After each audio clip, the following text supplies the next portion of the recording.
Mana? Mana? Aduh!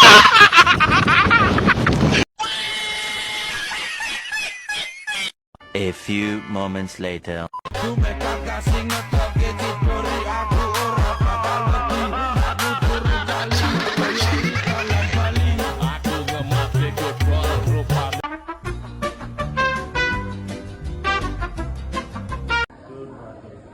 Assalamualaikum warahmatullahi wabarakatuh. Perkenalkan, saya Imam Wafa. Saya Rafizi. Kami dari kelas 12A. Ingin membuat tugas video SKI tentang Kerajaan Pajang. Yang pertama, sejarah berdirinya Kerajaan Pajang. Kerajaan Pajang didirikan oleh Raja Tingkir, juga dikenal sebagai Sultan Hadiwijaya pada tahun 1568 Masehi. Jaka Tingkir adalah menantu Sultan Trenggana dari Kerajaan Demak dan berhasil mengalahkan Arya Panangsan dalam pertempuran. Setelah kemenangan tersebut, Jaka Tingkir memindahkan pusat pemerintahan dari Demak ke Pajang dan mendirikan kerajaan-kerajaan di Pajang. Yang kedua, masa kejayaan Kerajaan Pajang. Masa kejayaan Kerajaan Pajang dicapai pada masa pemerintahan Sultan Hadiwijaya. Beberapa pencapaian penting pada masa ini diantara lain: 1. Ekspansi wilayah. Pajang berhasil memperluas wilayah kekuasaannya hingga Madiun, Blora, dan Kediri. 2. Perekonomian. Sebagai kerajaan agrasi, Pajang menjadi lumbung padi utama di Pulau Jawa dan telah melakukan ekspor beras ke berbagai daerah melalui Sungai Bengawan Solo.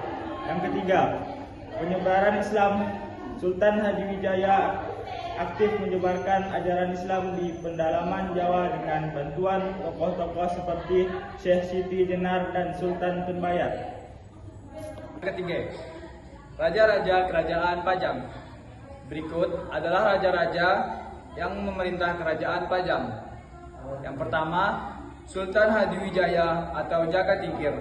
Raja pertama Kerajaan Pajang yang memerintah dari tahun 1568 hingga 1583 Masehi.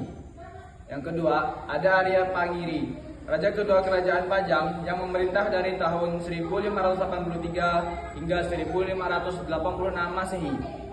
Yang ketiga, ada Pangeran Banawa, raja ketiga Kerajaan Pajang yang memerintah dari tahun 1586 hingga 1587 Masehi. Yang keempat, ada peninggalan Kerajaan Pajang. Beberapa peninggalan Kerajaan Pajang yang masih ada hingga saat ini adalah: 1. Masjid Laweyan. Masjid yang didirikan oleh Ki Ageng Henis pada tahun 1546 Masehi dan menjadi pusat kegiatan keagamaan dan sosial. Yang kedua, Pasar Laweyan. Pasar yang dibangun sebagai pusat kegiatan ekonomi masyarakat Kerajaan Pajang. Yang ketiga, ada Bandar Kebanaran, pusat perdagangan yang memudahkan transportasi dan kegiatan ekonomi. Terakhir, kemunduran dan keruntuhan Kerajaan Pajang. Kerajaan Pajang mengalami kemunduran dan keruntuhan setelah kematian Sultan Hadiwijaya pada tahun 1582 Masehi. Perebutan kekuasaan antara Arya Pangiri dan Pangeran Benawan melemahkan Kerajaan Pajang, sehingga akhirnya Kerajaan Mataram mengambil alih kekuasaan. Cukup sekian penjelasan singkat dari kami. Saya Imam Wafa. Saya Rafizi. Kami tutup dengan wassalamualaikum warahmatullahi wabarakatuh. Semoga bermanfaat ya.